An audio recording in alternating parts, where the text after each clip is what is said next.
Hello and welcome back to our YouTube channel genius mind. और आज की इस वीडियो में हम स्टार्ट करेंगे क्लास 9 का some basic concepts of geometry, that is chapter 1, इसका प्रैक्टिस सेट 1.2 का क्वेश्चन नंबर 5 के साथ।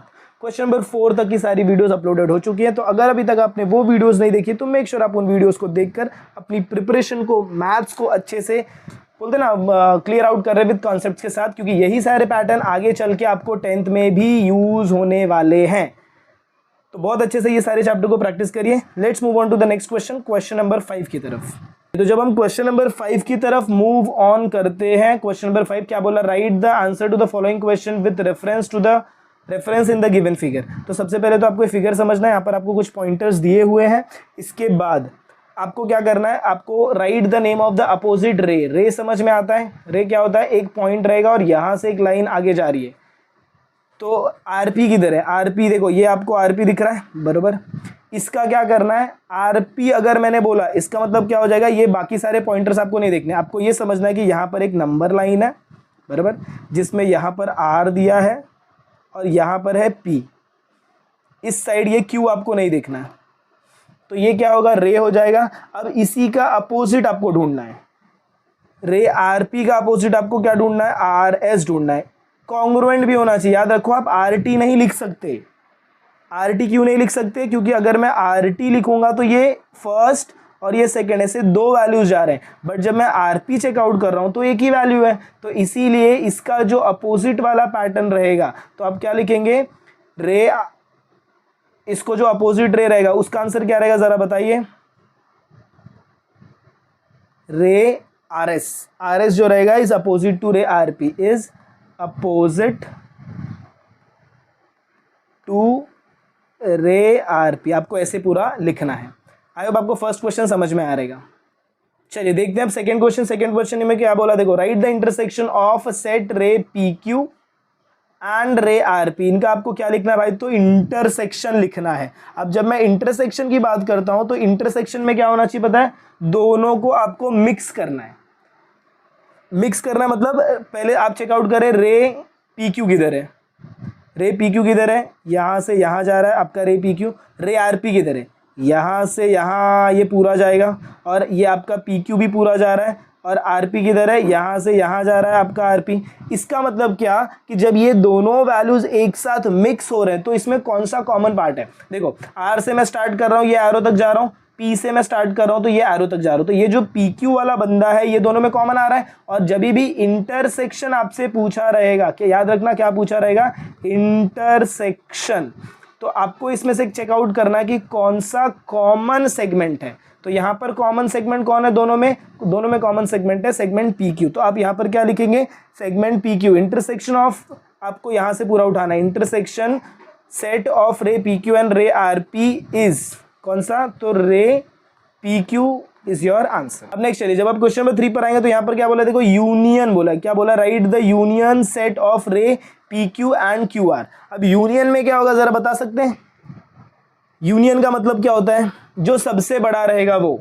अभी यहां पर पी क्यू है, देखो यूनियन में आपको क्या याद रखना है, बिगर सेगमेंट। यूनियन में आपको क्या याद रखना है, जब भी यूनियन बोलेंगे तो बिगर लाइन आप बोल सकते हो या फिर बिगर सेगमेंट, बिगर लाइन या फिर बिगर सेगमेंट, ये सब शॉर्टकट से आपको याद रखने हैं।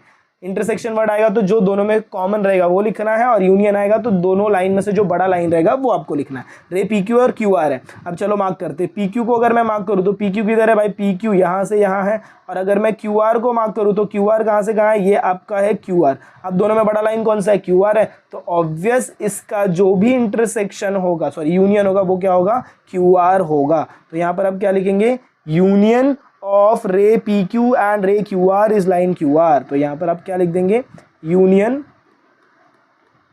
Of ray P Q and Q R is line Q R. हो गया, डन। फिर इसके बाद क्या पूछा है, fourth question, state the rays of which Q R is a subset. अब आपको ये बताना है rays of which Q R is a subset. Q R किसका छोटा भाई है, तो क्यू आर बहुत लोगों का सबसेट है। तो यहाँ पर सबसे पहले मैं आपको ये बता दूं, सबसेट का मतलब आपने ये अलजेब्रा में पढ़ा रहेगा, what do you mean by subset. जब आप चैप्टर नंबर 1 पढ़ रहे तो वहाँ पर अगेन आपको सबसेट अच्छे से बता दिया जाएगा। सबसेट का मतलब क्या होता है, याद रखो, सबसेट मीन्स छोटा भाई, सबसेट मीन्स छोटा भाई। अब देखो क्यू आर, क्यू आर किधर है मेरा, क्यू आर, क्यू आर, एक मिनट ये वाला डायग्राम जरा हटाऊं मैं। हाँ क्यू आर चेकआउट करो तो क्यू आर किधर है, यहाँ से यहाँ तक आपको क्यू आर दिख रहा है बराबर। अब क्यू आर किसका किसका भाई हो सकता है, सबसे पहले तो क्यू आर भाई आपका देखेंगे तो segment Q R is a subset of Q R he, Q R का ही सबसेट हो सकता है। मतलब क्या कि ये इसका भाई हो सकता है क्यू आर का ही। इसके बाद ये किसका भाई हो सकता है, तो भाई ये आर क्यू का भी हो सकता है। आर क्यू अगर मैं यहाँ से जाऊँ तो इसका भी सबसेट हो सकता है। फिर इसके बाद मैं अगर यहाँ से देखूँ तो ये क्यू एस का भी सबसेट हो सकता है। फिर मैं यहाँ से देखूँ तो ये क्यू टी का भी सबसेट हो सकता है।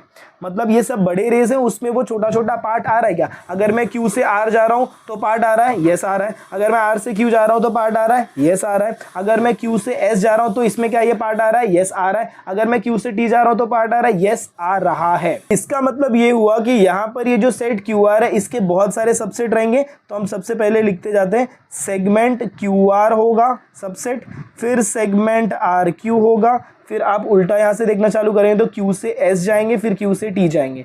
तो यहाँ पर एक होगा सेगमेंट क्यू एस और फिर एक होगा सेगमेंट क्यू टी। तो इतने सारे आपके क्या बन जाएगा भाई, तो सबसेट। फिर क्या बोला देखो, write the pair of opposite rays with common end point R. Opposite rays ढूंढो किधर है, सबसे पहले मेरे को ये गायब करने दो। अपोजिट रेस की बात करूंगा with common end point R चाहिए मुझे। कॉमन एंड पॉइंट मतलब ये मेरा आर हो गया। अपोजिट रेस तो ये यहाँ से ये दोनों अपोजिट है, फिर यहाँ से ये वाला रे और ये वाला रे भी अपोजिट है। तो दो रेस मुझे अपोजिट लिखने, तो यहाँ पर मैं या तो आर पी और आर एस लिख सकता हूँ या तो आर क्यू और आर टी लिख सकता हूँ। तो कोई भी एक आपको लिखना है। तो यहाँ पर आप क्या लिखेंगे, सपोज आपने क्या लिख दिया, ray R P and ray R S, done. फिर क्या बोला, write any two rays with common end point S. Common end point S, अगर कॉमन एंड पॉइंट एस दे रहा हूं तो दो रेज अगर मुझे लिखने हैं तो एक होगा मेरा एस टी और दूसरा होगा मेरा एस आर। याद रखना है इक्वल कॉन्ग्रुएंट होने चाहिए, कॉन्ग्रुएंट होने चाहिए S T and S R. ऐसा नहीं कि आपने यहाँ से एस टी लिख दिया और आप यहाँ से एस पी लिख रहे हैं, तो ऐसा नहीं चलेगा, कॉन्ग्रुएंट होना चाहिए। तो इसका आंसर आपका क्या हो जाएगा, common end point S S के साथ वाला जो क्वेश्चन है उसका क्या हो जाएगा, segment S T and segment S R. और लास्ट वाला इंटरसेक्शन सेट ऑफ रे S P and S T. Intersection में अभी मैंने क्या बताया भाई, कॉमन देखना है। चलो एस पी और एस टी, एस पी किधर है, इधर, एस टी किधर है, इधर। अब इन दोनों का जरा कॉमन बता दो तो क्या होगा, the intersection of, right the intersection set of रे एस पी एंड रे एस टी। दोनों का जरा कॉमन पॉइंट बता दो क्या हो जाएगा।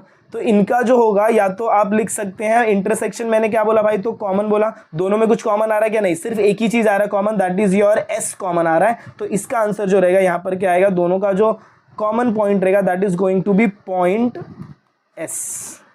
तो आई होप आपको ये सारे के सारे क्वेश्चन समझ में आए। याद रखो ये बहुत ही इंपॉर्टेंट है, एग्जाम में यहाँ से क्वेश्चन आता है और बच्चे यहीं पर मिस्टेक करते हैं क्योंकि वो ये छोटे छोटे पॉइंटर्स को समझ ही नहीं पाते कि यूनियन क्या होता है, इंटरसेक्शन क्या होता है, अपोजिट रेस क्या होते हैं। तो ये बहुत अच्छे से आपको इस पे क्लियर आउट करवा दिया गया। चलिए क्वेश्चन नंबर 6 के साथ स्टार्ट करते हैं। अब देखिए अगर मैं क्वेश्चन नंबर 6 को चेकआउट करूँ तो क्वेश्चन नंबर 6 में भी सारी की सारे वैल्यू सेम ही है। सबसे पहले तो मेरे को डिस्टेंस के बारे में ही यहाँ पर चर्चा करनी है और उसके बाद फिर 3 ही क्वेश्चन है, ज़्यादा प्रॉब्लम नहीं है, फटाफट सॉल्व आउट हो जाएंगे। स्टार्ट कहाँ से करें, स्टार्ट यहाँ से करें। Answer the following question with the help of given figure. First question क्या बोला, state the points which are equidistance from point B. अब मेरे को ऐसे पॉइंट्स निकालने हैं जो इक्वी डिस्टेंट होंगे पॉइंट बी से। अब देखो पॉइंट सी से ये 1 है और ये 2 है, मतलब मैं यहाँ से अगर 2 कदम आगे जा रहा हूँ तो इस साइड में मेरे को 2 कदम आगे जाना पड़ेगा। इसका मतलब पॉइंट ए और पॉइंट सी क्या हो गया, इक्वल पॉइंट हो गया। तो यहाँ पर जब मैं सोल्यूशन लिखूंगा फर्स्ट क्वेश्चन का, मैं क्या लिखूंगा, point A and C are equidistance from point B. Next ये हो गया, मुझे मिल गया। अब इसके बाद मैं क्या कर सकता हूं, ध्यान से सुनिए। अब मुझे नेक्स्ट फाइंड करना है। मैं बी को एज अपना बोलते ना, ये मेरा घर है। अब यहां से सपोज मैं 1 पॉइंट 2 पॉइंट 3 पॉइंट जा रहा हूं, तो इधर भी 3 पॉइंट जाओ, 1 2 3। तीसरे पॉइंट पे कोई नेमिंग है क्या, नहीं है, मतलब मैं वी को कंसिडर नहीं कर सकता। 1 पॉइंट आगे बढ़ जाता हूँ 4, तो यहां से भी जब मैं 1 2 3 4 पॉइंट आगे बढ़ूंगा तो ये पी मुझे मिलेगा और ये डी मुझे मिलेगा। तो यहां पर मेरा सेकेंड आंसर में क्या आएगा, पॉइंट पी एंड डी। ये जो मेरे रहेंगे ये मेरे क्या रहेंगे, तो points which are equidistant. चलिए क्वेश्चन नंबर 1 डन। अभी सेकंड देखते हैं, write the pair of points equidistance from point Q.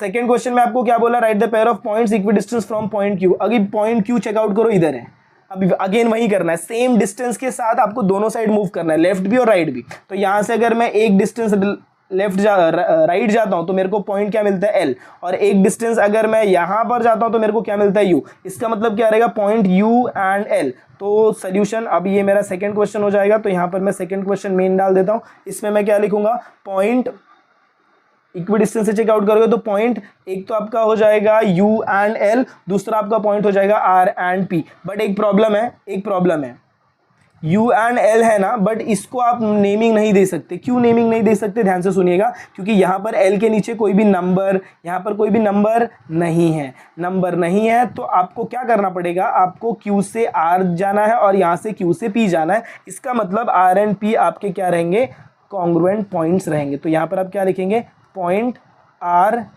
And P. I hope आपको सेकंड क्वेश्चन भी समझ में आ गया। नेक्स्ट थर्ड क्वेश्चन पे चलते हैं। थर्ड क्वेश्चन की अगर मैं बात करूं तो क्या बोला, देखो फाइंड डिस्टेंस यूवी पीसी। अब ये आपका प्रैक्टिस सेट 1.1 के जैसा, सॉरी 1.1 में जो आपने क्वेश्चन सॉल्व आउट किए वैसे ही आपके क्वेश्चन सॉल्व आउट होंगे। तो थर्ड क्वेश्चन की अगर मैं बात करूं तो थर्ड क्वेश्चन में सबसे फर्स्ट आपको बोला है distance U and V. Distance UV की अगर ये बात करेंगे तो सबसे पहले मुझे क्या लिखना पड़ेगा भाई, तो कोऑर्डिनेट्स ऑफ यू लिखना पड़ेगा, और फिर इसी के साथ साथ मुझे क्या लिखना पड़ेगा नीचे, तो कोऑर्डिनेट्स ऑफ वी लिखना पड़ेगा। अगर मैं u का कोऑर्डिनेट चेकआउट करूं तो u जरा देखो किधर है, इधर है। इसका वैल्यू मैं यहाँ पर क्या ले सकता हूँ, -5 ले सकता हूँ, और यहाँ पर v है, इसके नीचे 4 के बाद क्या आएगा, 5, तो ये +5 हो जाएगा। तो इनके कोऑर्डिनेट्स की अगर आप बात करेंगे तो यहाँ पर आएगा वैल्यू -5, यहाँ पर आएगा वैल्यू +5। अब मुझे इसका क्या निकालना भाई, तो डिस्टेंस निकालना है। तो डिस्टेंस निकालने के लिए आप क्या करेंगे, सिंपली लिखेंगे distance u, v is equal to GC minus SC। What is GC, +5, फिर माइनस ऑफ -5 हो जाएगा SC के लिए। फिर जब आप इसको एडअप करेंगे तो वैल्यू कितना इक्वल हो जाएगा, तो हो जाएगा 5 + 5 which is equal to your 10 units. That's it. मतलब आपको डिस्टेंस u, v कितना मिल गया भाई, तो 10 यूनिट आपको मिल चुका है। यस। इसके बाद नेक्स्ट क्वेश्चन देखिए कौन सा है, पीसी की अगर हम बात करें तो P यहाँ पर दिख रहा है और C यहाँ पर दिख रहा है। चलिए डिस्टेंस PC निकालते हैं। सेकेंड क्वेश्चन में आपको क्या बोला है, डिस्टेंस P, C बोला है। तो सबसे पहले आप क्या लिख देंगे भाई, तो कोऑर्डिनेट्स ऑफ P, ये कितना बोला, -2। फिर आपको क्या बोला, कोऑर्डिनेट्स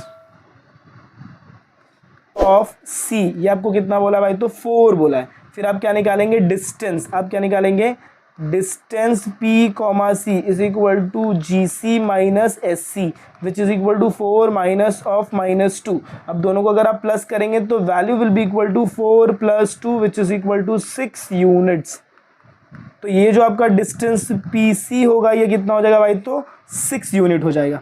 आई होप आपको ये पैटर्न समझ में आया। अब इसमें 2 क्वेश्चंस और बचते हैं, दैट इज योर ये V और B वाला, और U और L। ये आपका क्वेश्चन क्या रहेगा भाई, तो होमवर्क, ये क्वेश्चन आपको खुद से ट्राई आउट करना है। अगर नहीं आया तो कमेंट बॉक्स में डाल दीजिएगा, इस पे आपको वीडियो मिल जाएगी। बट मुझे ऐसा लगता है कि इतना समझने के बाद आपको ये 2 क्वेश्चन खुद से सॉल्व करने को आना चाहिए। तो चलिए मिलते हैं अगले वीडियो में कुछ आगे के ऐसे नए कंटिन्यूएशन के साथ। तब तक के लिए have a good day and take care.